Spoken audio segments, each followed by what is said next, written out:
সম্মানিত উপস্থিতি, আজকে আমাদের আলোচ্য বিষয়বস্তু হচ্ছে, আপনারা সকলেই জানেন যে আমাদের মুসলিম মা এবং বোনেরা এবং মুসলিম ভাইয়েরা এবং মুসলমানদের সন্তানেরা আজ ফিলিস্তিনে চরম নির্যাতিত, চরম মাজলুম এবং চরম নিষ্পেষিত।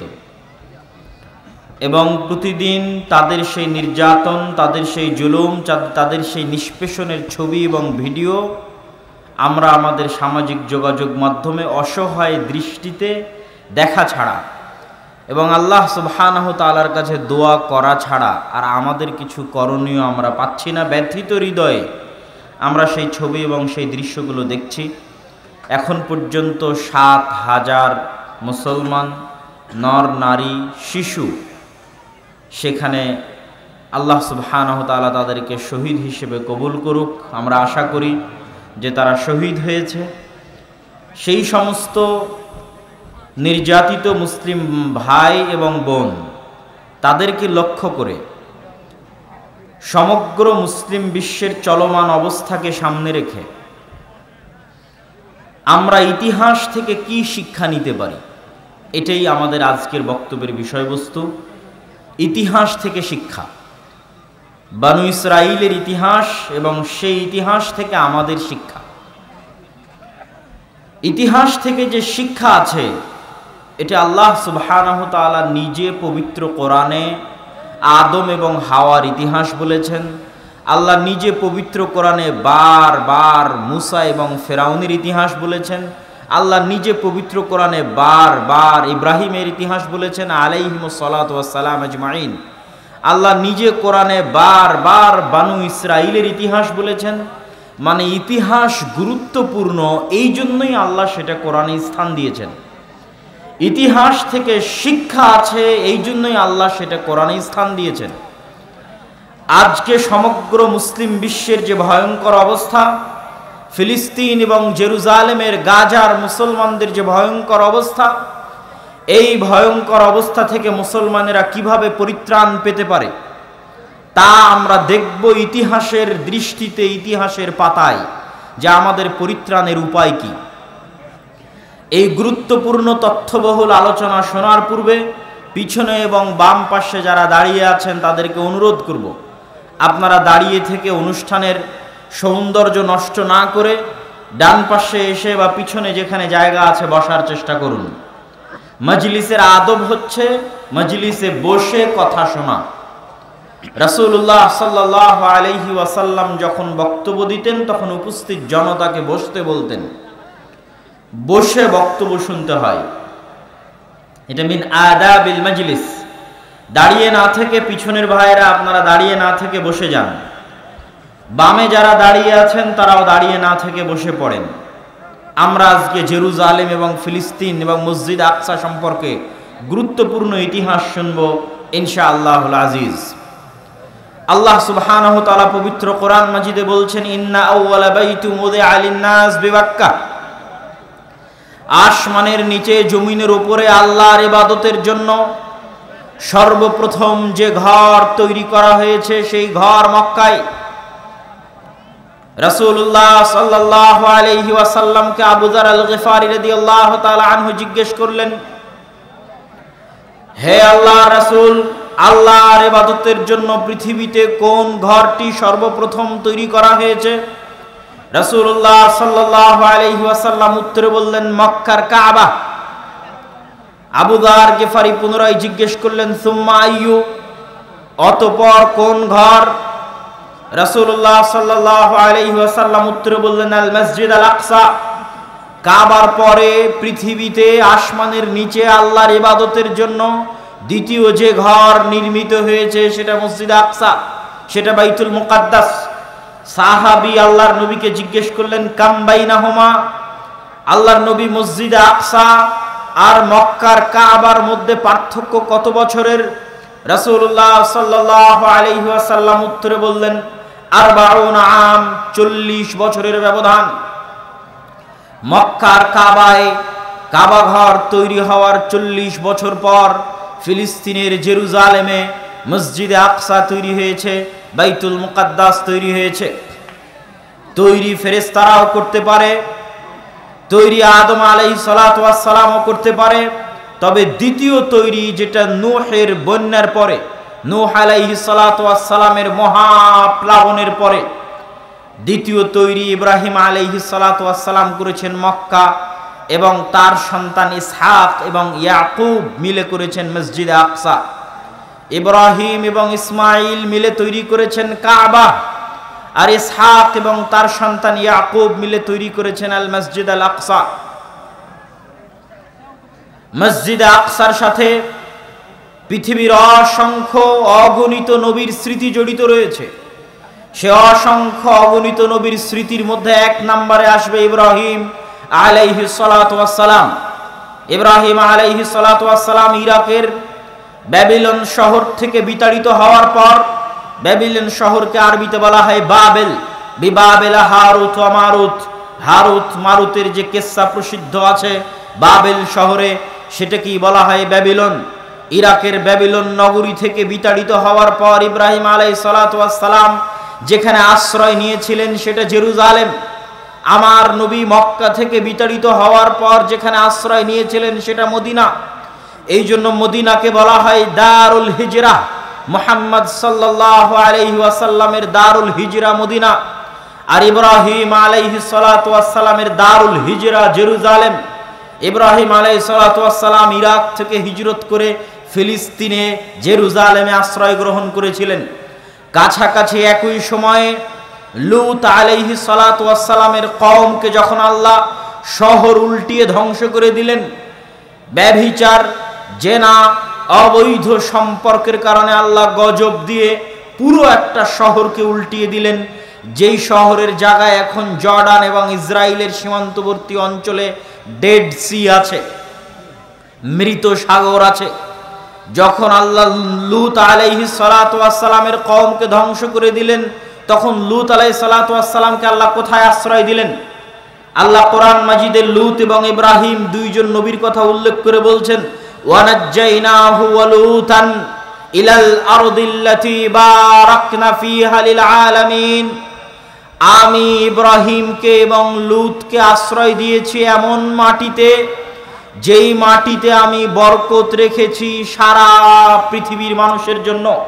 জেরুজালেমের মাটিতে, মসজিদে আকসার মাটিতে সারা পৃথিবীর মানুষের জন্য বরকত আছে, এই কথা আল্লাহ কোরআনে বলছেন। আর এই মাটিতেই তিনি আশ্রয় দিয়েছেন ইব্রাহিমকে, এই মাটিতেই তিনি আশ্রয় দিয়েছেন লূত আলাইহিস সালাতু ওয়াস সালামকে। ইব্রাহিম আলাইহিস সালাতু ওয়াস সালামের দুই স্ত্রী ছিলেন, সারা এবং হাজেরা। সারা আলাইহিস সালাতু ওয়াস সালামকে নিয়ে ইব্রাহিম আলাইহিস সালাম থাকতেন জেরুজালেমে।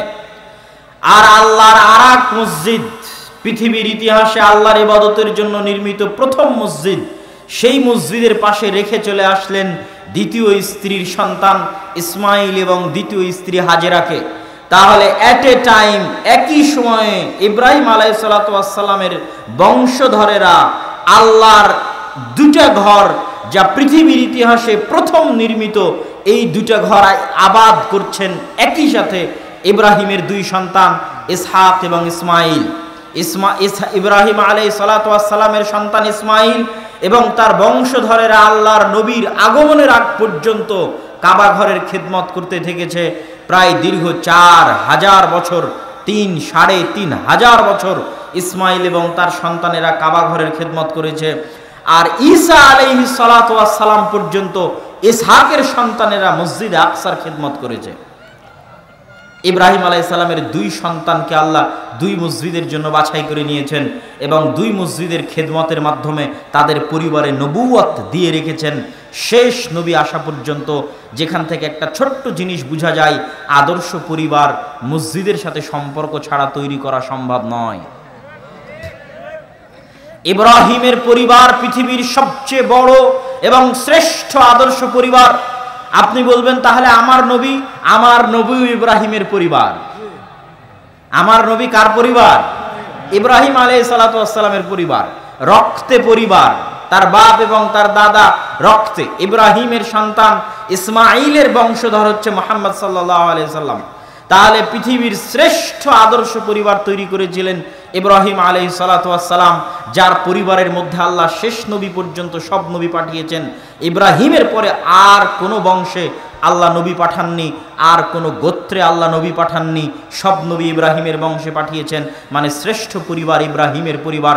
এই জন্য আল্লাহর নবী দোয়া করতেন, আল্লাহুম্মা সাল্লি আলা মুহাম্মাদিন ওয়া আলা আলি মুহাম্মাদ কামা সাল্লাইতা আলা ইব্রাহিম। হে আল্লাহ, আপনি মুহাম্মাদের উপর ওই পরিমাণ রহমত বর্ষণ করুন যেমন রহমত আপনি ইব্রাহিমের উপর বর্ষণ করেছেন। হে আল্লাহ, আপনি মুহাম্মাদের পরিবারের উপর ওই পরিমাণ রহমত এবং বরকত বর্ষণ করুন যেমন রহমত বরকত আপনি ইব্রাহিমের পরিবারের উপর বর্ষণ করেছেন। তাহলে কি বোঝা গেল? আল্লাহর নবী কামনা করছেন তার পরিবারের উপর ওই রকম রহমত বর্ষণ আসুক যেই রকম রহমত এবং বরকত আল্লাহ ইব্রাহিমের পরিবারে দিয়েছেন। তো ইব্রাহিমের পরিবার রহমত বরকত পেল কিভাবে? ইব্রাহিমের 2 সন্তান 2 মসজিদের খাদেম। আপনার ছেলেকে মসজিদের খাদেম বানিয়ে দিতে হবে, মসজিদে আজান দেওয়া শিখাতে হবে, মসজিদে ঝাড়ু দেওয়া শিখাতে হবে, তবেই আদর্শ পরিবার তৈরি হবে। ইব্রাহিমের আদর্শে আদর্শিত হবে, মুহাম্মদ সাল্লাল্লাহু আলাইহি ওয়াসাল্লামের আদর্শে আদর্শিত হবে। আমরা আলোচনা করছিলাম মসজিদ আকসা এবং জেরুজালেমের সাথে নবীদের সম্পর্ক। ইব্রাহিমের পরে ইসহাক, ইসহাকের পরে ইয়াকুব এবং ইয়াকুবের পরে ইউসুফ। ইব্রাহিমকে ইউরোপ এবং আমেরিকার লোক ইংরেজিতে বলে আব্রাহাম, ইসহাককে ইউরোপ এবং আমেরিকার লোক ইংরেজিতে বলে আইজ্যাক, ইয়াকুবকে ইউরোপ আমেরিকার লোক ইংরেজিতে বলে জ্যাকব, আর ইউসুফকে বলে জোসেফ। ওই একই নবী, ইতিহাসও কাছাকাছি, ঘটনাও কাছাকাছি, নামের উচ্চারণের পার্থক্য। ইউসুফ আলাইহিস সালাতু ওয়াস সালাম ভাইদের ষড়যন্ত্রে কুয়ায় নিক্ষিপ্ত হয়ে সেখান থেকে মিশরের বাজারে বিক্রি হয়ে গেলেন। ফিলিস্তিনের সাথে আজ যেমন মিশরের যোগাযোগ ভালো, আজ থেকে 5-6 হাজার বছর আগেও ফিলিস্তিনের সাথে মিশরের যোগাযোগ ভালো ছিল। এই জন্য ইউসুফ আলাইহিস সালাম ফিলিস্তিনের কুয়ায় পড়ে বিক্রি হলেন মিশরের বাজারে। মিশরের বাজারে বিক্রি হয়ে বাদশার বাড়িতে কাজ করে, লম্বা ঘটনা। অর্থমন্ত্রীর দায়িত্ব পাওয়ার পর ভাইদের সাথে পুনরায় যখন সাক্ষাৎ হলো, ভাইয়ের মাধ্যমে বাবা ইয়াকুবকে দাওয়াত দিলেন মিশরে। ইয়াকুব আলাইহিস সালাতু ওয়াস সালাম 70 জনের বিশাল পরিবার নিয়ে মিশরে চলে গেলেন ফিলিস্তিন থেকে। এই প্রথম ফিলিস্তিনের জেরুজালেম থেকে ইব্রাহিমের বংশের একটা শাখা ইসহাক এবং তার সন্তানেরা ফিলিস্তিন থেকে চলে গেলেন মিশরে।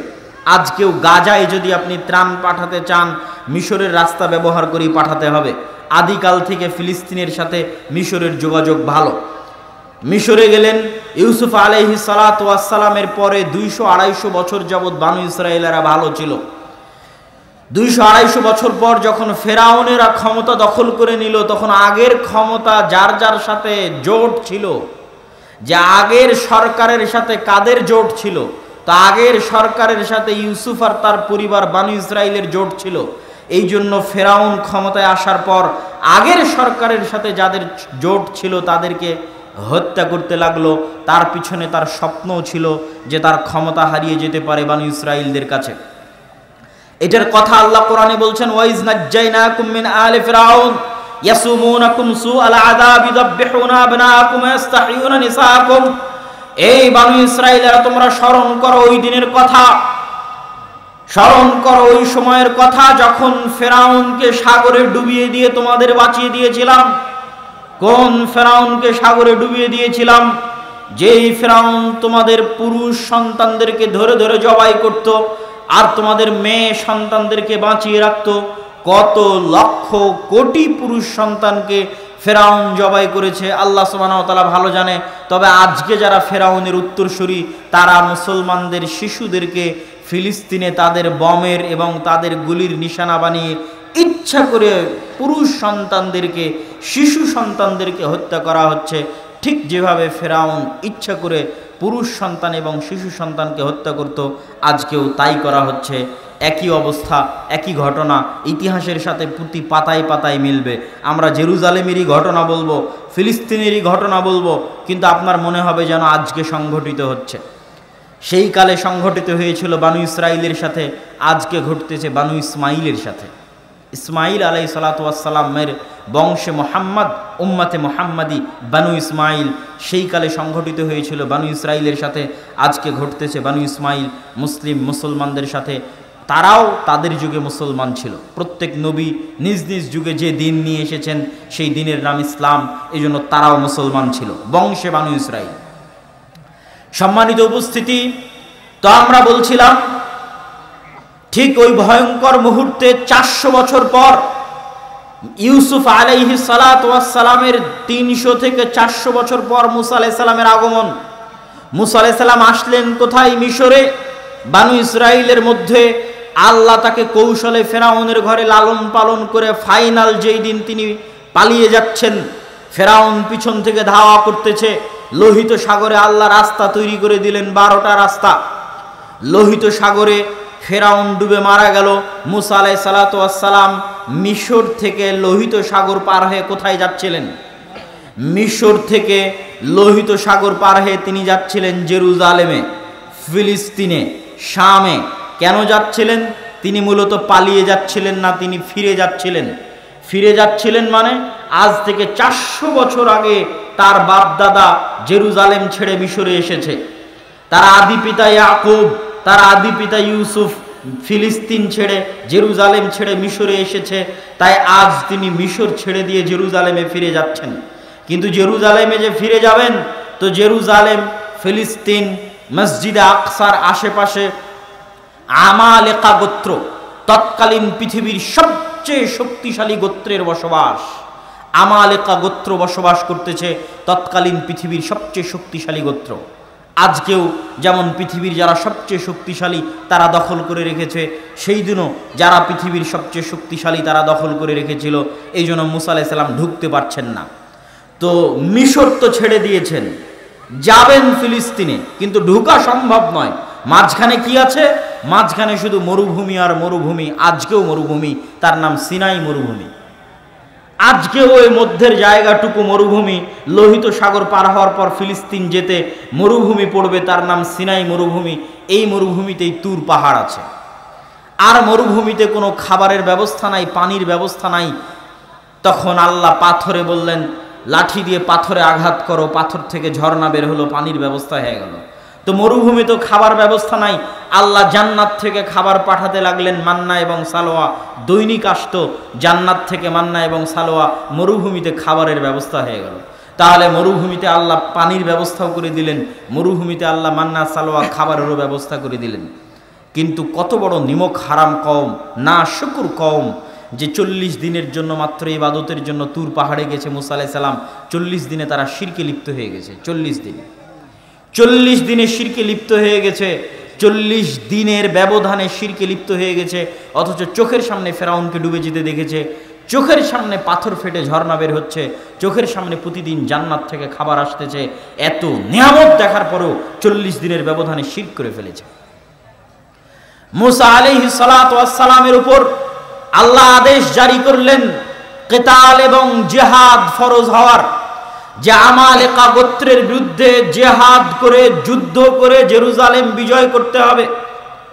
মুসা আলাইহিস সালাতু ওয়াস সালাম আল্লাহর পক্ষ থেকে আদেশ পেয়ে বানু ইসরাইলকে বললেন, ইয়া কওমি দুখুলুল আরদাল মুকাদ্দাসা আল্লাতী কাতাবাল্লাহু লাকুম, হে আমার কওম, তোমরা এই পবিত্র শহরের উদ্দেশ্যে রওনা করো। এই পবিত্র শহর আল্লাহ তোমাদের জন্য দিয়েছেন। এই পবিত্র শহর যুদ্ধ করে বিজয় করতে হবে। তখন বানু ইসরাইলেরা উত্তরে বলল, ইন্না ফিহা কওমান জাব্বারিন। মুসা আলাইহিস সালাতু ওয়াস সালাম, আপনি বলেন কি? এখানে তো পৃথিবীর সবচেয়ে শক্তিশালী জাতির বসবাস। আজকে যেমন পৃথিবীর সবচেয়ে শক্তিশালী জাতির বসবাস, কালকেও পৃথিবীর সবচেয়ে শক্তিশালী জাতির বসবাস ছিল। আমরা কেমনে এখানে প্রবেশ করব? ইযহাব আনতা ওয়া রাব্বুকা ফাকাতিলা।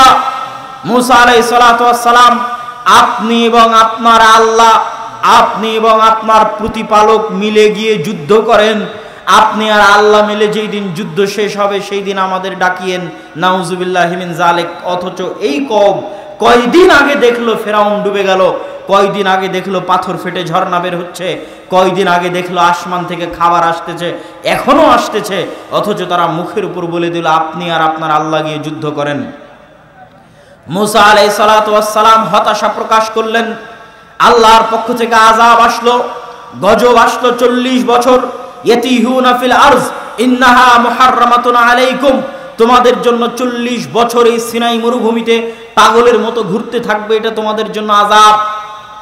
40 বছর পাগলের মতো ঘুরতে থাকতে থাকতে একটা সময় মুসা আলাইহিস সালাতু ওয়াস সালাম মারা গেলেন। মুসা আলাইহিস সালাতু ওয়াস সালাম যখন মারা যাচ্ছেন তখন অন্তরে এই ব্যথা নিয়ে মারা যাচ্ছেন যে তিনি জেরুজালেম, মসজিদে আকসা বিজয় করতে পারেননি। এটা আমাদের মূল পয়েন্ট, যে নবীদের জীবনের সাথে মসজিদে আকসার কি সম্পর্ক। এই কষ্টে মুসা আলাইহিস সালাম মারা যাওয়ার সময় দোয়া করছেন যে ফাসাআলা মুসা, মুসা আলাইহিস সালাতু ওয়াস সালাম আল্লাহর নিকটে দোয়া করলেন আইয়ুদনিয়াহু মিনাল আরজিল মুকাদ্দাসাতি বিরমিয়াতি হাজারিন, যে হে আল্লাহ, আমি তো আমার কওমের নাফরমানির কারণে, না শুকরির কারণে জেরুজালেম বিজয় করতে পারলাম না। আমার মৃত্যুটা মসজিদে আকসার এত কাছে দেন, এত নিকটে দেন, যেন মসজিদে আকসা থেকে একটা ঢিল মারলে আমার কবরে এসে পড়ে। হাদিস বুখারী, মুহাম্মদ সাল্লাল্লাহু আলাইহি ওয়াসাল্লাম বলছেন, আমি যদি আজ ফিলিস্তিনে থাকতাম তাহলে তোমাদেরকে দেখাতাম কোথায় মুসার কবর আছে। তাহলে মসজিদে আকসার নিকটে মারা যাওয়ার দোয়া করে মুসা আলাইহিস সালাতু ওয়াস সালাম দুনিয়া থেকে বিদায় নিয়েছেন। এইটা হলো মসজিদে আকসার সাথে নবীদের সম্পর্ক। সম্মানিত উপস্থিতি, প্রত্যেক মুসলমান পরিবার, প্রত্যেক মুসলমান সন্তানের অন্তরে মসজিদে আকসার প্রতি ভালোবাসা থাকতে হবে এবং এই কষ্ট থাকতে হবে যে আমরা মসজিদে আকসায় যেতে পারি না, আমরা মসজিদে আকসা জিয়ারত করতে পারি না, মসজিদে আকসায় 2 রাকাত সালাত আমরা আদায় করতে পারি না। এই কষ্ট অন্তরে অনুভব করতে হবে। প্রত্যেক যারা মক্কা এবং মদিনায় হজ এবং উমরা করতে যায় তাদের মনে রাখতে হবে এই পৃথিবীতে আল্লাহর আরও একটি পবিত্র ঘর আছে, যা আমাদের নবীও সেই পবিত্র ঘরের সাথে সম্পৃক্ত, যা আমরা ধারাবাহিক ইতিহাসে বলবো। সেই পবিত্র ঘরে আমরা যেতে পারি না, যাওয়া হয় না। 70 বছর থেকে 80 বছর থেকে ওই পবিত্র ঘরে যাওয়ার রাস্তা মুসলমানদের জন্য, বিশ্বের মুসলমানদের জন্য বন্ধ হয়ে আছে। মুসা আলাইহিস সালামের অন্তরে যেমন কষ্ট ছিল, প্রত্যেক মুমিনের অন্তরে এরকম কষ্ট থাকতে হবে। সালাহুদ্দিন আইয়ুবী এই কষ্টে শপথ করেছিলেন, এই কষ্টেই শপথ করেছিলেন যে আমি হজ ওই দিন করব, আল্লাহর বাইতুল্লাহ ওই দিন দেখতে যাব যেই দিন আল্লাহর পৃথিবীতে আর একটা যে 3য় ঘর আছে, ওই 3য় ঘর যেই দিন উদ্ধার করতে পারবো সেই দিন। এবং মসজিদ আকসা বিজয়ের আগে সালাহুদ্দিন আইয়ুবী হজ করেননি, আল্লাহর ঘর দেখতে যাননি। কেননা পৃথিবীতে তখন আরও আল্লাহর তো মোট 3টে পবিত্র ঘর, তো পৃথিবীর আরও একটা পবিত্র ঘর তো বিধর্মীদের দখলে, কাফেরদের দখলে। তো কেমনে কাফেরদের দখলে রেখে তিনি আল্লাহর আর একটা ঘর জিয়ারতে যেতে পারেন? এই কষ্ট ব্যথা নিয়ে তিনি, এই কষ্ট থাকার কারণেই তিনি যুদ্ধে জয়লাভ করতে পেরেছিলেন। সম্মানিত উপস্থিতি, তো মুসা আলাইহিস সালামের এই কষ্ট প্রত্যেক মুমিনের হৃদয়ে থাকতে হবে। মুসা আলাইহিস সালাতু ওয়াস সালাম মারা গেলেন, আযাব বানু ইসরাইলের উপর শেষ হয়ে গেল।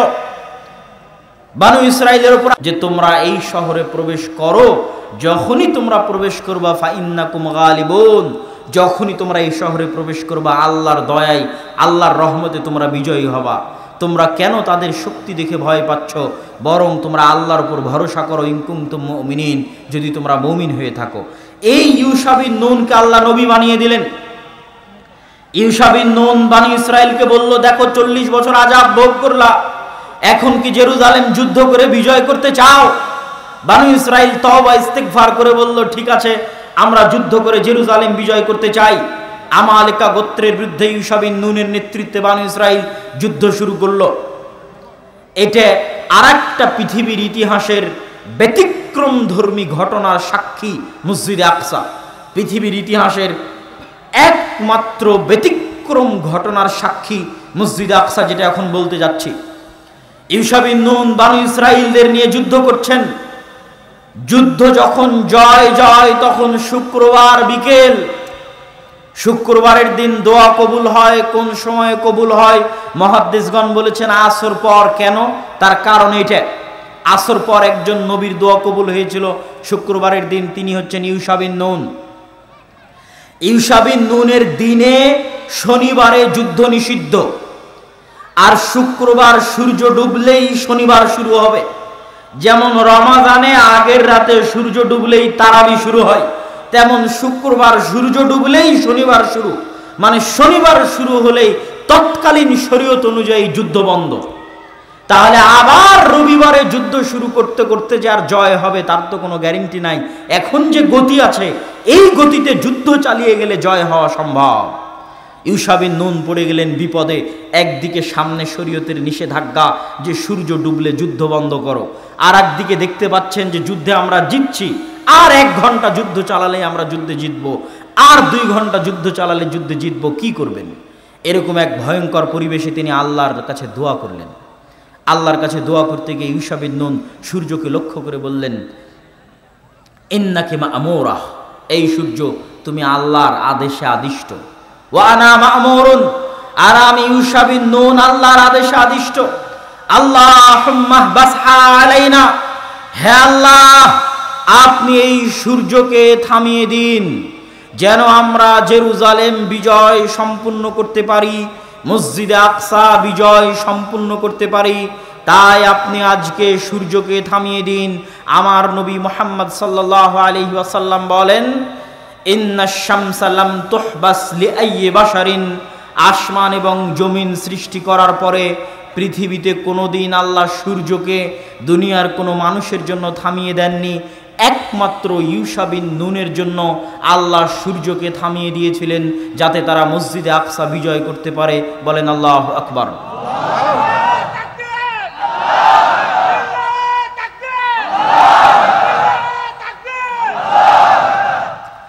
মসজিদে আকসা বিজয়ের জন্য আল্লাহ সুবহানাহু তাআলা সূর্যকে থামিয়ে দিলেন। হাদিস সহিহ, বুখারীর হাদিস, ঘটনা সত্য। সম্মানিত উপস্থিতি, কিন্তু ইউশা বিন নুন, এবার দেখেন এই যে আপনারা আবেগে তাকবীর দিলেন, দেখেন কত বড় পৃথিবীর ইতিহাসের ঘটনা, অথচ এত বড় ঘটনার পরে এই কওম কত বড় নিমক হারামি করতেছে।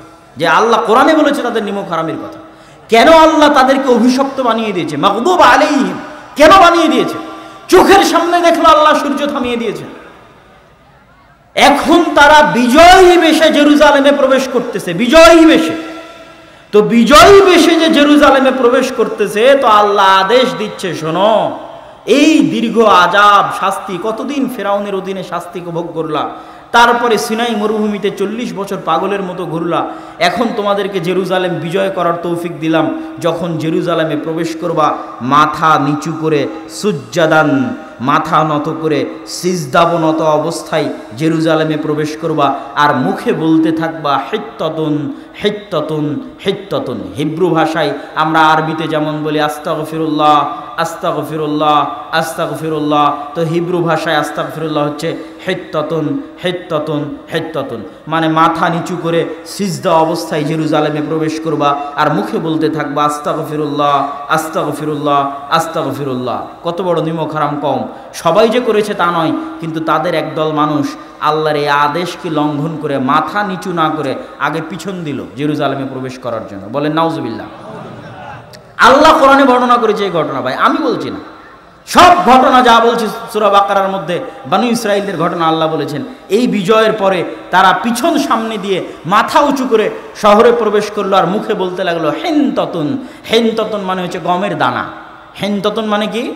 গমের দানা। আর হিত্তাতুন মানে আস্তাগফিরুল্লাহ। এই জন্যই এই যে ইতিহাস থেকে শিক্ষা, এই ইতিহাস থেকে শিক্ষা নিয়ে আমার নবী কি করেছিলেন, আগের আর একটা ইতিহাস থেকে শিক্ষা নিয়ে সাহাবীরা কি করেছিলেন, দুটোই বলি। বানু ইসরাইল মুসা আলাইহিস সালামকে বললেন আপনি আর আপনার আল্লাহ গিয়ে যুদ্ধ করেন। বদরের দিন সাহাবীরা আল্লাহর নবীকে বলেছিলেন, মুসার কওম যেমন মুসাকে বলেছিল আপনি আর আপনার আল্লাহ যুদ্ধ করেন, আমরা আনসার আর মুহাজিররা আপনাকে বলবো না যে আপনি আর আপনার আল্লাহ গিয়ে যুদ্ধ করেন। আপনি আগুনে ঝাঁপ দিতে বললে আমরা আগুনে ঝাঁপিয়ে পড়ব, সমুদ্রে ঝাঁপ দিতে বললে সমুদ্রে ঝাঁপিয়ে পড়ব, জীবনে এবং মরণে আপনার সাথে। আল্লাহর নবীর সাহাবীরা আল্লাহর নবীকে বলেছিলেন ওই ঘটনা থেকে শিখে। এবার আমার নবী যেই দিন ফাতহে মক্কা করছেন, ইতিহাস খুলেন, দীর্ঘ 10 বছর 12 বছর পরে যখন মুহাম্মদ সাল্লাল্লাহু আলাইহি সাল্লাম মক্কায় বিজয়ী বেশে প্রবেশ করছেন, তখন মুহাম্মদ সাল্লাল্লাহু আলাইহি সাল্লাম মক্কার সবচেয়ে উঁচা সাইড থেকে প্রবেশ করেছেন। তিনি নিজে বাছাই করেছেন যে মক্কায় তিনি নিচ থেকে উপরে উঠবেন না, মক্কায় তিনি উপর থেকে নিচে নামবেন।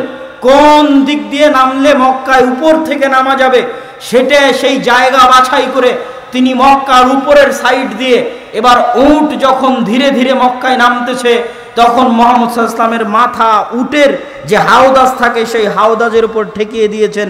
সিজদাবনত অবস্থায় মুখে আল্লাহর জিকির আজকার এবং তাসবিহ তাহলিল পড়তে পড়তে মুহাম্মদ সাল্লাল্লাহু আলাইহি ওয়াসাল্লাম মক্কা শহরে প্রবেশ করেছেন। বলেন আল্লাহু আকবার। এটা হলো ইতিহাস থেকে শিক্ষা। তাহলে বনি ইসরাইলের সাথে কি ঘটতেছে তা থেকে আপনাকে শিখতে হবে।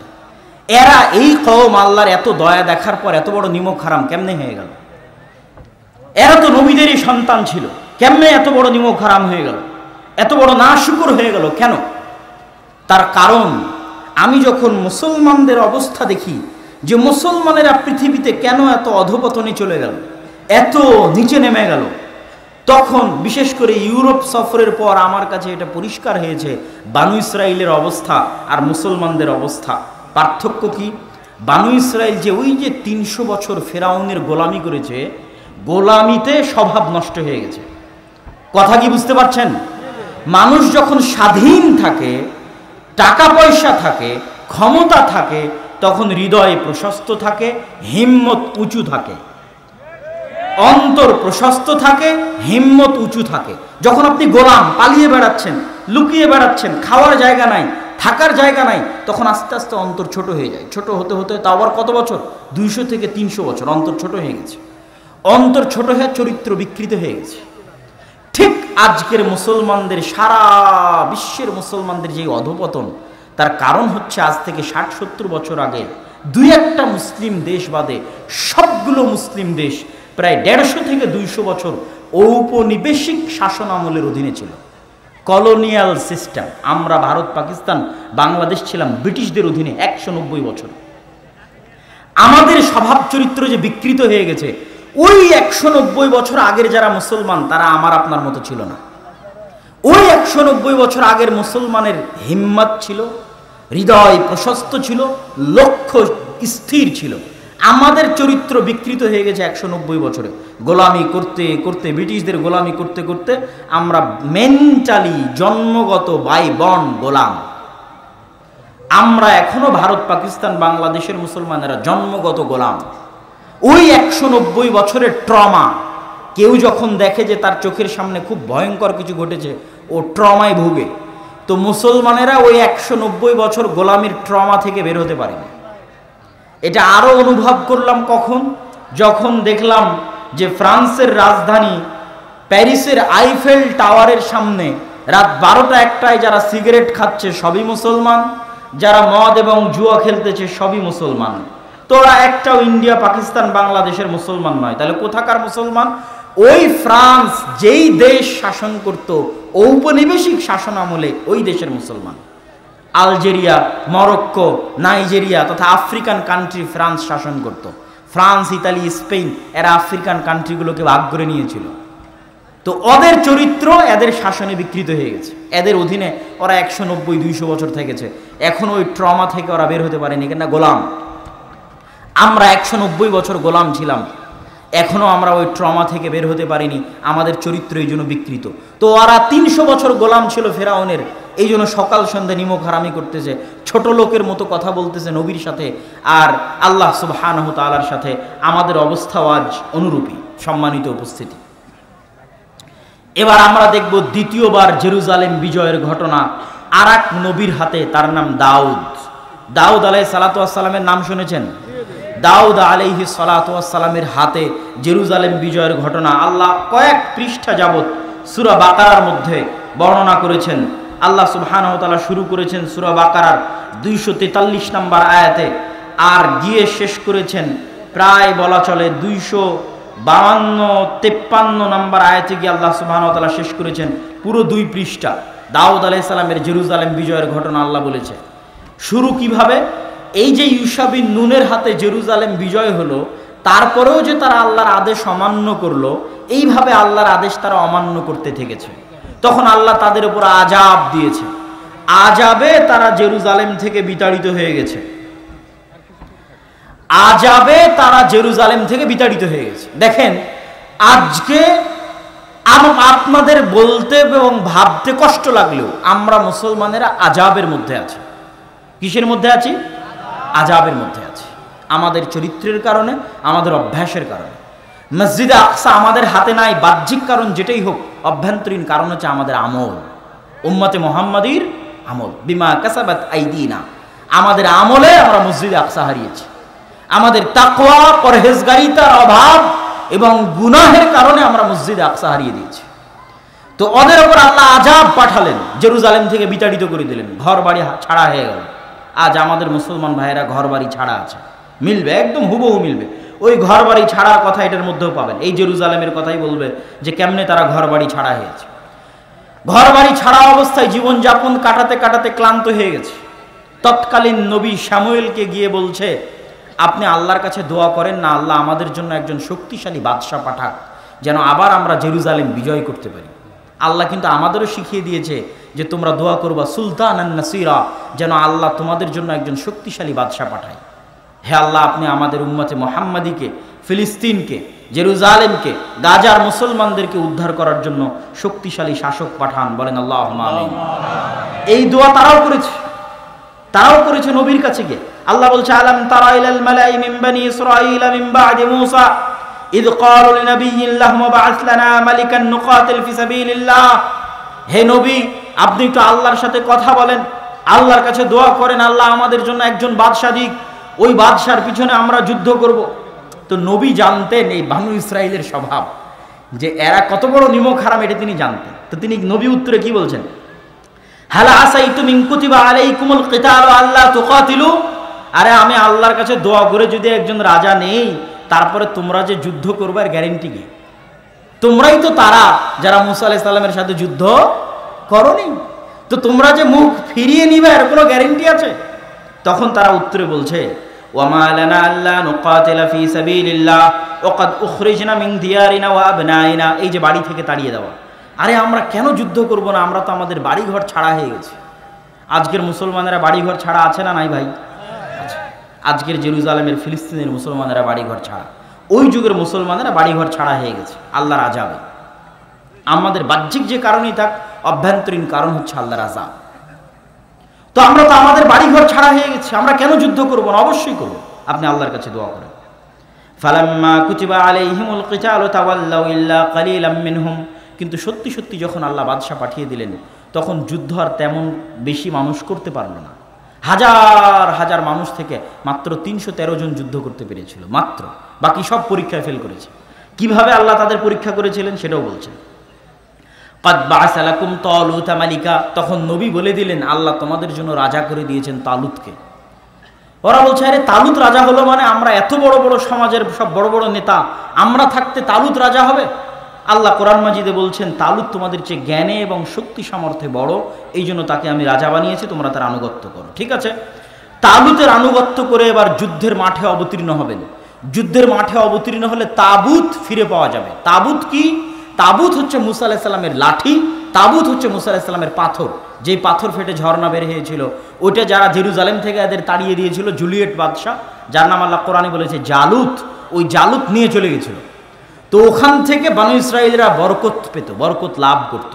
তো বলছে, যদি তোমরা এই যুদ্ধে বিজয়ী হও, তাহলে মুসার লাঠি আর পাথর পুনরায় তোমাদের ফিরিয়ে দেওয়া হবে, যাতে তোমরা বরকত লাভ করতে পারো।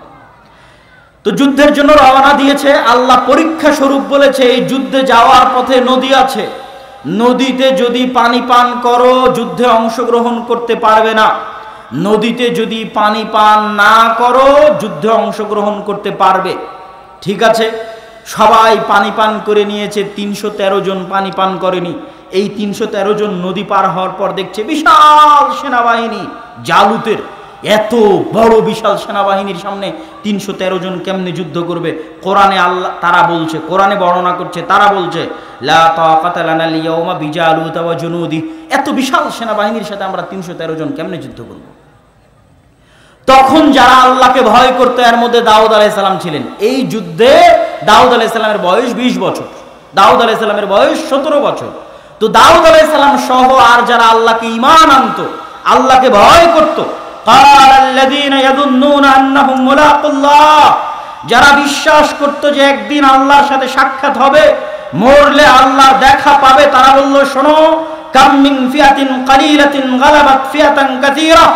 যদি আল্লাহর সাহায্য থাকে কত অল্প দলকে আল্লাহ কত শক্তিশালী দলের বিরুদ্ধে বিজয়ী করে দেন যদি আল্লাহর সাহায্য থাকে।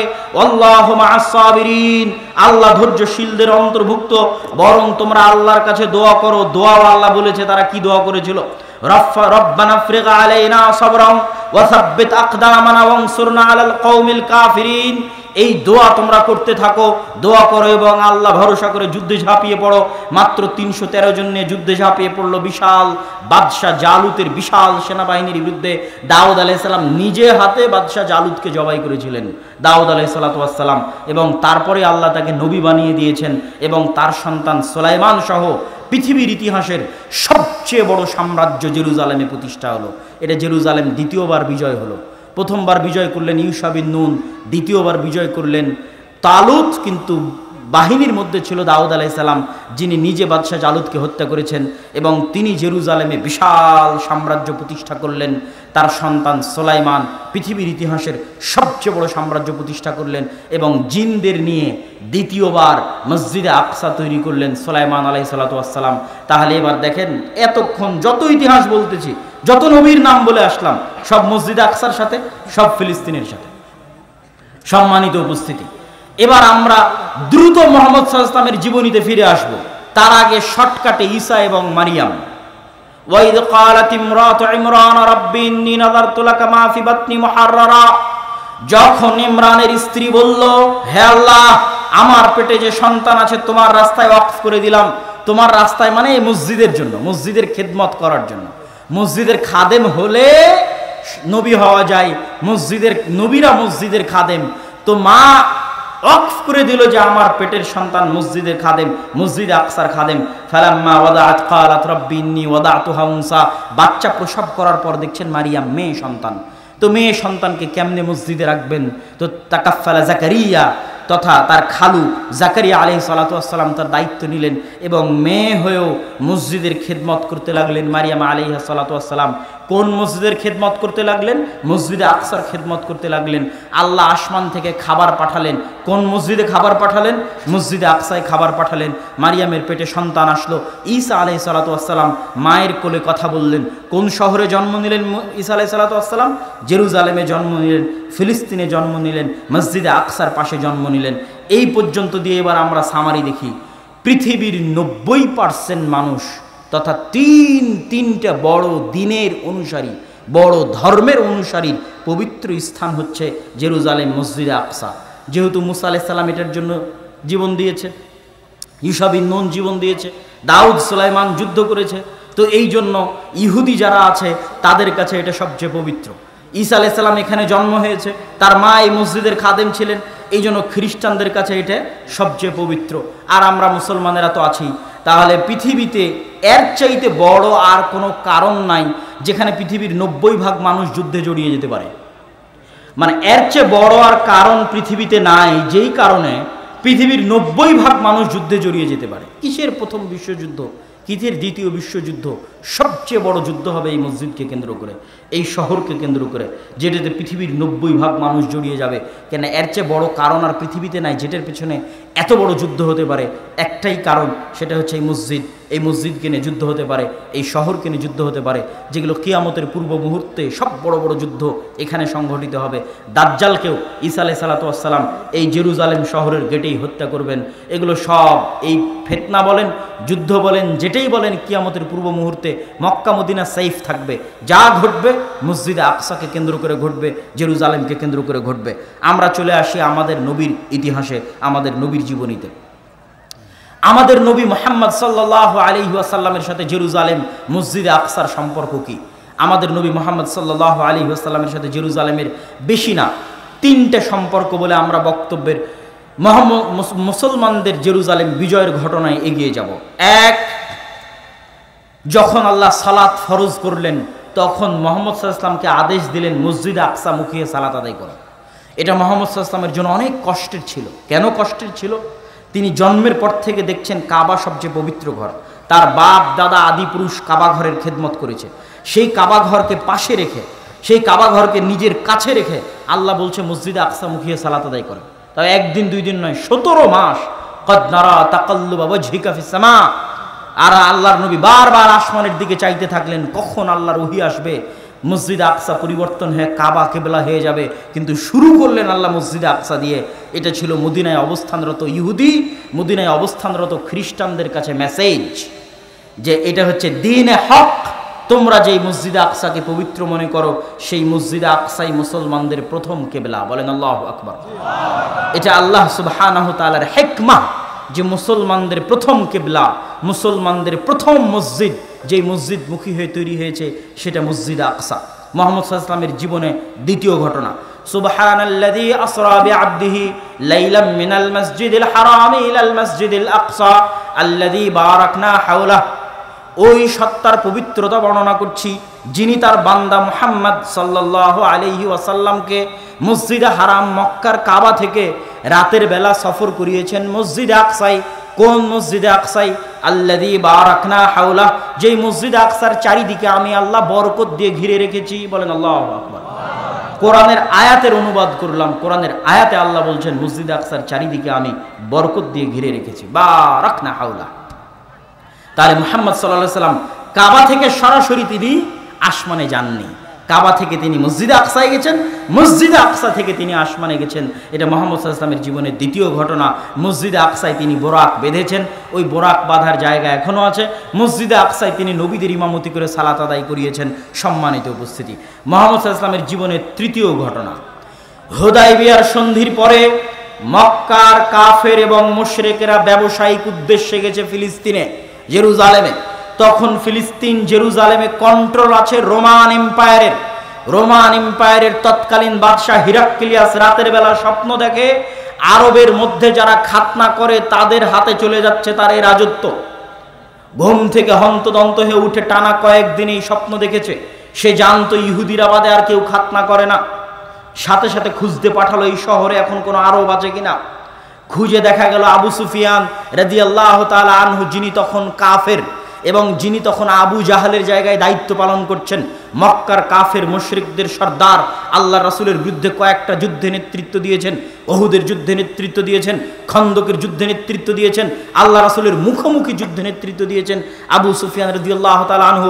হুদায়বিয়ার সন্ধির পরে তিনি তখন ফিলিস্তিনে ব্যবসা করতে গেছেন। তাকে ধরে নিয়ে আসা হলো। রোমান বাদশাহ হিরাক্লিয়াস তাকে জিজ্ঞেস করতে লাগলেন, ঘটনা শোনাও। তিনি বললেন, ঘটনা এই। তখন রোমান বাদশাহ হিরাক্লিয়াস কয়েকটা প্রশ্ন করলো, তার মধ্যে দুটো প্রশ্ন করে আমরা বক্তব্য সামনের দিকে এগিয়ে নিয়ে যাব।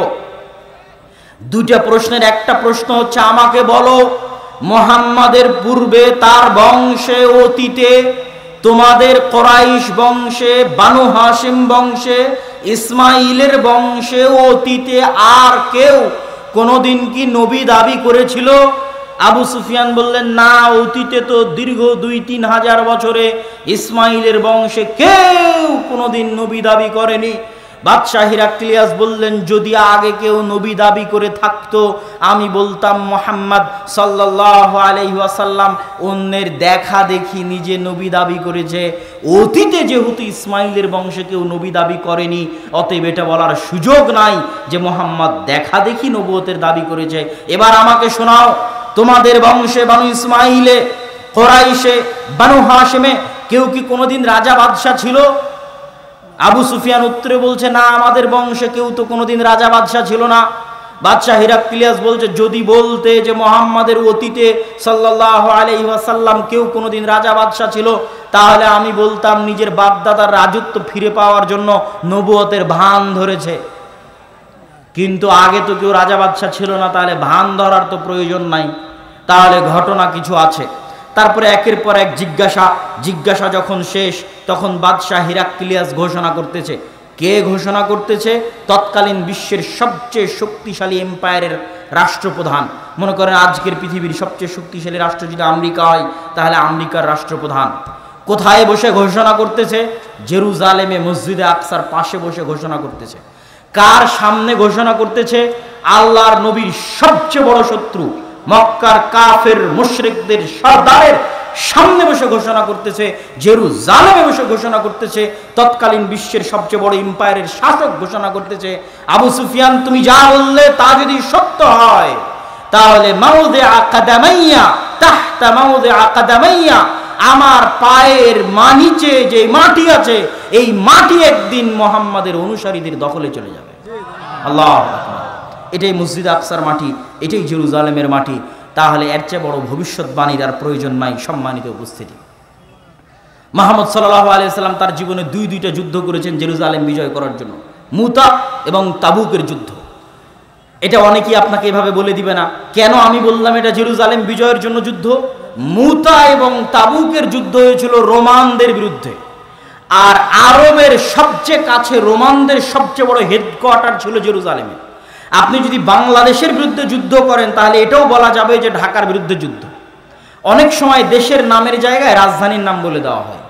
ভারতের জায়গায় দিল্লি, বাংলাদেশের জায়গায় ঢাকা, ঢাকার বিরুদ্ধে যুদ্ধ। তাহলে জেরুজালেমের বিরুদ্ধে যুদ্ধ, রোমান না বলে বলেন জেরুজালেমের বিরুদ্ধে যুদ্ধ। কেননা এই যুদ্ধ দুটো হয়েছিল রোমানদের বিরুদ্ধে, আর রোমানদের হেডকোয়ার্টার ছিল তৎকালীন জেরুজালেম। আর মুতার যুদ্ধ ছিল জেরুজালেম থেকে মাত্র 100 কিলোমিটারের ব্যবধানে, যেই যুদ্ধে পরপর 3 জন সাহাবী শহীদ হয়েছে। আর আল্লাহর নবী মদিনায় বসে চোখের পানি ফেলতেছে আর বলছেন এখন তরবারি হাতে নিল সাইফুম মিন সুয়ুফিল্লাহ, আল্লাহর তরবারিগুলোর একটা তরবারি, সেটা হচ্ছে খালিদ ইবনুল ওয়ালিদ। এই যে যুদ্ধ হচ্ছে রোমানদের বিরুদ্ধে, এটা জেরুজালেম থেকে মাত্র 100 কিলোমিটার দূরে। এই জন্য বললাম আল্লাহর নবী তার নিজের জীবদ্দশায় দুইটা যুদ্ধ করেছেন মসজিদ আকসা বিজয় করার জন্য। একটা হচ্ছে মুতা আর একটা হচ্ছে তাবুক। সম্মানিত উপস্থিতি, আল্লাহর নবীর মৃত্যুর পরে আবু বকর রাদিয়াল্লাহু তাআলা আনহু ওই সেনাবাহিনীকে থামাননি যেই সেনাবাহিনীকে আল্লাহর নবী রোমানদের বিরুদ্ধে রওনা করেছিলেন মসজিদ আকসা এবং জেরুজালেম বিজয় করার জন্য, তাকে তিনি থামাননি। কিন্তু যাকাত অনাদায়কারীদের বিরুদ্ধে, মুরতাদদের বিরুদ্ধে যুদ্ধ করতে গিয়ে তার গতি কিছুটা স্লোথ ছিল।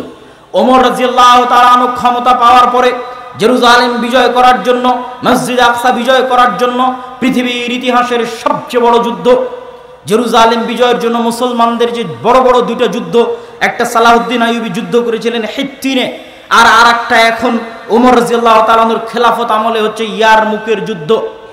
ইয়ারমুকের যুদ্ধে রোমানদের সেনাবাহিনীর সদস্য ছিল 3 লক্ষ, আর ইয়ারমুকের যুদ্ধে মুসলমানদের সদস্য ছিল মাত্র 12,000।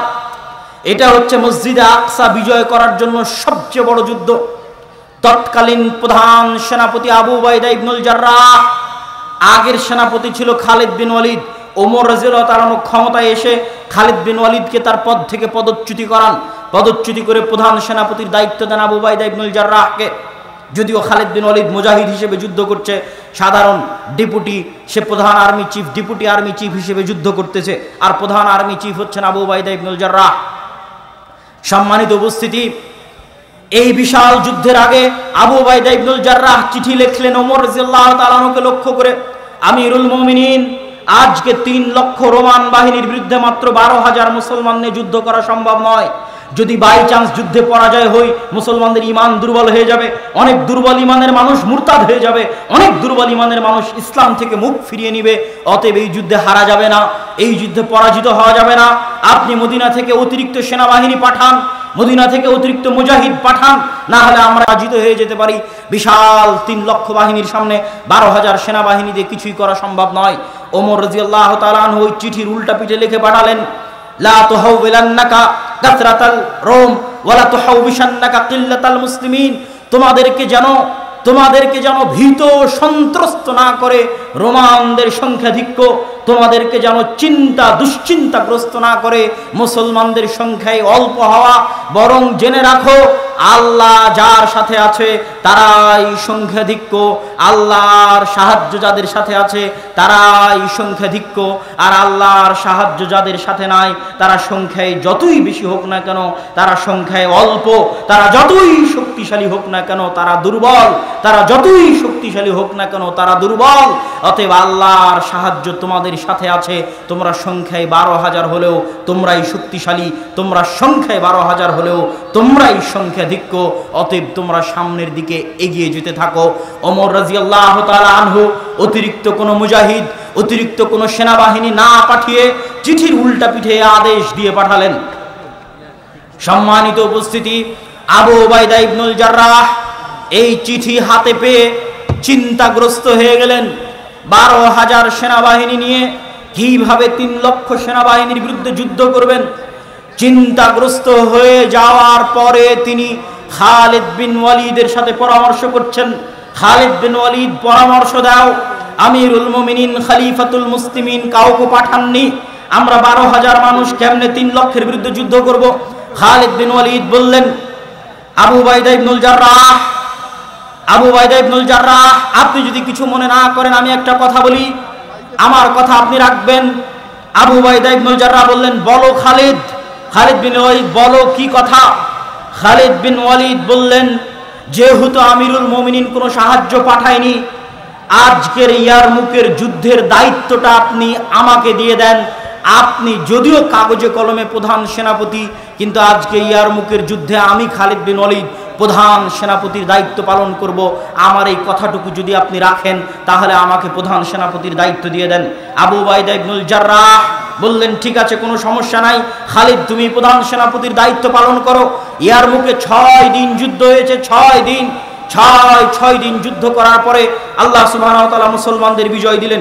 মুসলমানেরা 4টা দলে ভাগ হয়ে গেল, প্রত্যেকটা দলের প্রধান ছিল একজন সাহাবী। 4টা দলে ভাগ হয়ে গিয়ে এবার আজকের ফিলিস্তিনের যত শহরের নাম শুনেন, যেই গাজার নাম শুনছেন, ইয়ারমুকের যুদ্ধের পরের দিনই গাজা শহর বিজয় হয়েছে।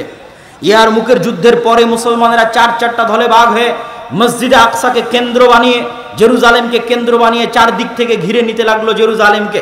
4 দিক থেকে জেরুজালেমকে ঘিরতে থাকলো। গাজা, হাইফা, তেল আবিব, পশ্চিম তীর, হেবরন, আল খালিল, ফিলিস্তিনের যত শহর আছে সব শহর বিজয় করতে করতে করতে করতে একদম জেরুজালেম চারিদিক থেকে ঘিরে নিল। ওই দিন জেরুজালেমের পাশে 4,000 সাহাবী ছিলেন। 1 মাস জেরুজালেম ঘিরে রাখা হলো। পাদ্রী চাবি হস্তান্তর করবে না যতক্ষণ না আমিরুল মুমিনিন খলিফাতুল মুসলিমিন না আসবে। চিঠি লিখে পাঠানো হলো। আবু উবাইদা ইবনুল জাররাহ চিঠি লিখে পাঠালেন। ওমর ইবনুল খাত্তাব বলছেন, আনাতি, আমি আসছি, জেরুজালেমের চাবি ওমরের হাতে হস্তান্তর করা হবে। ওমর রাদিয়াল্লাহু তাআলা আনহুর ওই ঐতিহাসিক ঘটনা, যখন তিনি মদিনা থেকে ফিলিস্তিন গেছিলেন একজন মাত্র খাদেম সাথে করে নিয়ে, এবং খাদেমের সাথে পালাক্রমে, কখনো তিনি উটের পিঠে আর কখনো খাদেম উটের পিঠে, এই মর্মে পালাক্রমের শর্তে যেই ঘটনা আপনাদের জানা আছে, এই ঘটনা সেই ঘটনা যেটা জেরুজালেম বিজয়ের ঘটনা। ওমর রাদিয়াল্লাহু তাআলা আনহু মদিনা থেকে রওনা হলেন একজন খাদেম সাথে করে নিয়ে, কখনো খাদেম উটের পিঠে, কখনো ওমর রাদিয়াল্লাহু তাআলা আনহু উটের পিঠে। যখন জেরুজালেমের গেটে ওমর রাদিয়াল্লাহু তাআলা আনহু প্রবেশ করছে, 4,000 সাহাবী সহ বিশাল মুসলমানদের বাহিনী অপেক্ষা করছে, হাজার হাজার পাদ্রী অপেক্ষা করছে, আজ খলিফাতুল মুসলিমিন আসবে, আমিরুল মুমিনিন আসবে। কিন্তু তারা দেখছে খলিফাতুল মুসলিমিন রশি ধরে টানছে আর খাদেম উটের পিঠে বসে আছে। আবু উবাইদা ইবনুল জাররাহ হন্তদন্ত হয়ে ছুটে আসলেন ওমর রাদিয়াল্লাহু তাআলা আনহুর কাছে। ওমর রাদিয়াল্লাহু তাআলা আনহুকে এসে বলছেন, ইয়া আমিরাল মুমিনিন, ইন্নার রোমা ইয়ানজুরু ইলাইনা নাজরাতা কিল্লাহ। আমিরুল মুমিনিন, আপনি করেছেন কি? আমিরুল মুমিনিন, আজকে হাজার হাজার পাদ্রী অপেক্ষায় আছে আপনাকে দেখার জন্য। আজ আমরা 1 মাস থেকে এখানে অপেক্ষায় আছি আপনার আগমনে। আপনি রশি ধরে টানছেন, খাদেমকে উটের পিঠে বসিয়ে রেখেছেন, গায়ে জীর্ণ শীর্ণ কাপড়। রোমানরা কি মনে করবে? রোমানরা হাসি ঠাট্টা করবে, রোমানরা মজাক করবে, রোমানরা আমাদেরকে ছোট চোখে দেখবে। ওমর ইবনুল খাত্তাব কঠিন একটা ধমক দিলেন, আবু উবাইদা, তুমি না বলে অন্য কেউ বললে আমি কষ্ট পেতাম না, তুমি বলাই কষ্ট পাচ্ছি। শোনো আবু উবাইদা, আজ থেকে 30 বছর আগে ওমরের নাম কেউ চিনত না। আজ থেকে 30 বছর আগে আমরা জাহিলি কুন্না কওমানা জিল্লা, আমরা কোথায় জাহিলি যুগে না আমাদের নাম ছিল, গন্ধ ছিল, না টাকা ছিল, না পয়সা ছিল, না ক্ষমতা ছিল। আজকে যদি আপনি মনে করেন বাংলাদেশের কোনো বগুড়ার সোনাতলার কোনো একটা অঞ্চলের একজন কৃষক তার ইমানের কারণে, তার তাকওয়ার কারণে, তার পরহেজগারিতার কারণে লুঙ্গি পরে মাথায় মাথল দিয়ে যদি জেরুজালেম বিজয় করতে যায়, আর সেখানে যদি সে বিশ্বের সবচেয়ে বড় এম্পায়ারের বিরুদ্ধে বিজয় অর্জন করে, তো এরকমই 30 বছর আগে না ওমরকে কেউ চিনত। ওমর রাদিয়াল্লাহু তাআলা বলেন, আমরা ছিলাম কুন্না কওমানা দিল্লাহ, কোথায় মক্কার অন্ধকার জাহিলিয়াতের যুগ, আমাদের কেউ চিনত না। আজ আমি ওমর কোন জেরুজালেম বিজয় করতে এসেছি তোমরা জানো? এই জেরুজালেমের এই মসজিদে আকসাই এই মারিয়াম আলাইহিস সালাতু ওয়াস সালাম থাকতেন। এই জেরুজালেমে ঈসা আলাইহিস সালাতু ওয়াস সালামের জন্ম হয়েছে। এই জেরুজালেমে ইয়াহিয়া জাকারিয়াকে হত্যা করা হয়েছে। এই জেরুজালেম বিজয় করতে এসে মুসা আলাইহিস সালাম পারেননি। এই জেরুজালেম বিজয় করতে আল্লাহ সূর্য থামিয়ে দিয়েছেন ইউশা বিন নুনের জন্য।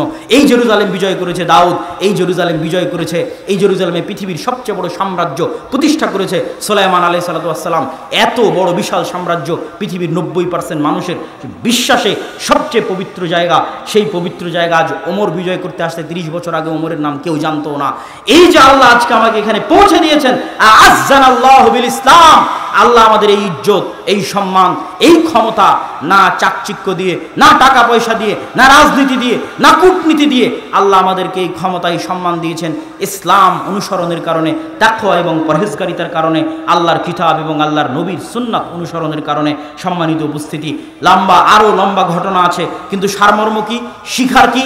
এই যে পুরো বানু ইসরায়েলের লম্বা ঘটনা শুনলেন, জেরুজালেম কেন্দ্রিক ইতিহাস শুনলেন, শিক্ষা এটাই যে আমরা গজবের মধ্যে আছি, আযাবের মধ্যে আছি। যেদিন ঈমান ফিরে আসবে, তাকওয়া ফিরে আসবে, পরহেজগারিতা ফিরে আসবে, যারাই ঈমান নিয়ে, তাকওয়া নিয়ে, পরহেজগারিতা নিয়ে সামনে এগিয়ে যাবে, আল্লাহ যেমন ইউশা বিন নূনের জন্য সূর্য থামিয়ে দিয়েছিলেন, ৩১৩ জনকে আল্লাহ যেমন বিজয় দিয়েছিলেন, ঠিক তেমনি মুসলমানদের হাতেও বিজয় হবে। সুলতান সালাহুদ্দিন আইয়ুবী তিনিও অল্প সংখ্যক মানুষ নিয়ে জেরুজালেম বিজয় করেছেন, ফিলিস্তিন বিজয় করেছেন, কিন্তু ঈমান থাকা লাগবে, তাকওয়া লাগবে, পরহেজগারিতা লাগবে। জেরুজালেম মিছিল দিয়েও বিজয় করা সম্ভব নয়, এবং ওই রকম মা লাগবে, ওই রকম বোন লাগবে যারা এরকম সুলতান সালাহুদ্দিন আইয়ুবী জন্ম দিতে পারে, তারিক বিন জিয়াদ জন্ম দিতে পারে। কেননা বেহায়াপনা, বেলেল্লাপনা যখন সমাজে ছড়িয়ে পড়ে, বেপর্দা যখন সমাজে ছড়িয়ে পড়ে, তখন সেখানে পুরুষ জন্ম নিতে পারে না। মানে মায়ের বেটা সালাহুদ্দিন আইয়ুবী জন্ম নিতে পারে না, যা জন্ম নেবে সব নামে পুরুষ, কামে সব মহিলা। কথা বুঝতে পেরেছেন? সমাজে বেহায়াপনা, বেলেল্লাপনা থাকলে এটাই সমাজের রেজাল্ট। সম্মানিত উপস্থিতি, এই দীর্ঘ ইতিহাস থেকে আল্লাহ সুবহানাহু ওয়া তাআলা উম্মতে মুহাম্মাদিকে শিক্ষা নেওয়ার তৌফিক দান করুক, আল্লাহুম্মা আমিন। বক্তব্যের শুরুতে বলেছিলাম আমাদের আজকের এই অনুষ্ঠানটা দেশব্যাপী আল জামিয়া সালাফিয়ার অধীনে মসজিদ ভিত্তিক দ্বীন শিক্ষা পরিচালনার লক্ষ্যে আদ-দাওয়া ইলাল্লাহর যে মহৎ উদ্যোগ, সেই মহৎ উদ্যোগকে সামনে রেখে এই অনুষ্ঠানটি আয়োজন করা হয়েছে। এবং আমরা ইতিমধ্যে বাংলাদেশের 4টি জেলার 126টি মসজিদ সফর করেছি, 250-এর অধিক মসজিদে আমরা বক্তব্য উদ্বোধন করেছি। এবং সালাফি কনফারেন্স রাজশাহীর পরে, তথা 23-24 নভেম্বর রাজশাহী সালাফি কনফারেন্সের পরে আমাদের এই সফর পুনরায় শুরু হবে, এবং বাংলাদেশের বাকি জেলাগুলোতেও আমরা যাব, এবং সেখানে মসজিদ ভিত্তিক মক্তব চালু করার জন্য, দ্বীন শিক্ষা ব্যবস্থা করার জন্য আমরা মানুষদের মধ্যে সচেতনতা তৈরি করতে চাই। আমি আমার দীর্ঘ সফরে ইউরোপ, সৌদি এবং ভারতের দীর্ঘ সফরে মুসলমানদের দূরবীন দিয়ে দেখেছি, এবং আপনাদেরকে বললাম যে মুসলমানদের চরিত্র 200-250 বছরে নষ্ট হয়েছে। যেমন বানু ইসরায়েলের চরিত্র ফেরাউনের গোলামিতে নষ্ট হয়ে গেছিল, আমাদের চরিত্র এই 70 বছরে এখনও ঠিক হয়নি, তথা 1946-45-এর পরে এই 70 বছরে এখনও চরিত্র ঠিক হয়নি। আরও সময় লাগতে পারে চরিত্র ঠিক হতে, কিন্তু ওই রকম উঁচু হিম্মত, স্বাধীন চেতা মনোভাব নিয়ে যারা, তাকওয়া পরহেজগারিতা নিয়ে যারা সামনে এগিয়ে আসবে, তাদের জন্য বিজয় হবে। কিন্তু আমাদের এই অধপতনের আর একটা বড় কারণ হচ্ছে শিক্ষা না থাকা। আজকে যাদের হাতে, মুসলমানদের যাদের হাতে টাকা আছে, সেই দুবাইকে দেখেন পর্যটন আর বিনোদন নিয়ে ব্যস্ত। মুসলমানদের সন্তানের শিক্ষার জন্য বড় কোনো ইনভেস্ট নাই। সে যত বড়ই বুর্জ খলিফা বানাক না কেন, বুর্জ খলিফা বানানোর মতো ইঞ্জিনিয়ার এখনও সে জন্ম দিতে পারেনি। ওই চায়না, আমেরিকা থেকে ভাড়া করে নিয়ে আসা কোম্পানি, যত চুক্তি হয়, এই আরব বিশ্বের যতগুলো ধনী রাষ্ট্র আছে, এদের বেশিরভাগ চুক্তিগুলো থাকে ওই সমস্ত আমেরিকান এবং যে কোম্পানিগুলো আছে, চাইনিজ কোম্পানি, তাদের কাছে। তথা তারা শিক্ষায় পিছিয়ে আছে তাদের চাইতে 500 বছর। ইউরোপ এবং আমেরিকার চাইতে আমরা তো দরিদ্র দেশ, তৃতীয় বিশ্বের কান্ট্রি, যারা মুসলমানদের ধনী দেশ, তারাও 500 বছর পিছিয়ে আছে। আর আমাদের দেশের রাষ্ট্রের কথা যদি বলেন, সরকারের হাতে টাকা থাকলে রাস্তাঘাট তৈরি করে, ব্রিজ কালভার্ট তৈরি করে, শিক্ষার জন্য কোনো বিনিয়োগ নাই সরকারের। যে শিক্ষার জন্য কিছু করলো, জ্ঞান গবেষণার জন্য কিছু করলো, আমাকে আপনাকে পড়ানোর জন্য কিছু করলো, আমাকে আপনাকে কিছু শেখানোর জন্য কিছু করলো, এরকম কোনো বড় প্রজেক্ট আপনি পাবেন না। কেননা আমরা যদি নাও পড়ি, তবুও বিদেশে লেবারি করে টাকা পাবো, এটাতেই সরকারের চলবে, এটাতেই সরকারের দিন পার হবে রেমিটেন্স দিয়ে। সুতরাং আমরা পৃথিবীতে লেবার হিসেবেই থাকবো, এতে সরকারের কোনো আপত্তি নাই। এরকম অশিক্ষিত লেবার শ্রেণী, তথা তাদেরকে গরু ছাগলের মতো হত্যা করা যায়। আজ মুসলমানদেরকে গরু ছাগলের মতো হত্যা করা কেন সম্ভব হচ্ছে? তার আরও একটা বড় কারণ, তাকওয়া পরহেজগারিতা, ঈমান তো নাই। আর একটা বড় কারণ হচ্ছে আমরা শিক্ষায় তাদের চেয়ে পিছিয়ে। এই জন্য আমাদেরকে গরু ছাগলের মতো তারা হত্যা করতে পারছে। মায়ানমারে দেখেন, রোহিঙ্গাদেরকে পশু পাখিও মনে করে না যখন তাদের বুকে গুলি চালায়। কেন? তাদের মধ্যে তাকওয়া পরহেজগারিতা, ঈমানের তো প্রশ্ন আছেই, শিক্ষা নাই।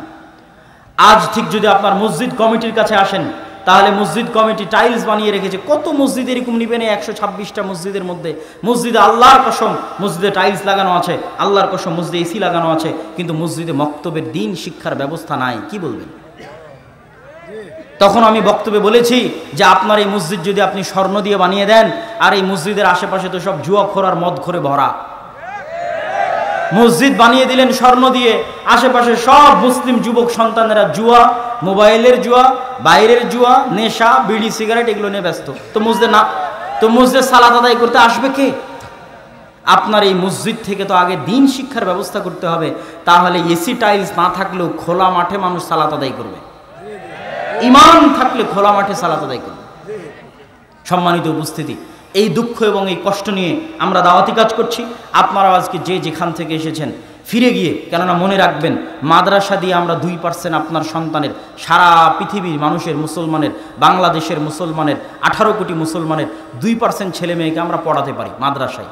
কেননা যাই 2%, আর বাকি 98% যাই স্কুলে, তাদেরকে দিন শিখানোর একটাই মাধ্যম যদি মসজিদে দিন শিক্ষার ব্যবস্থা থাকে।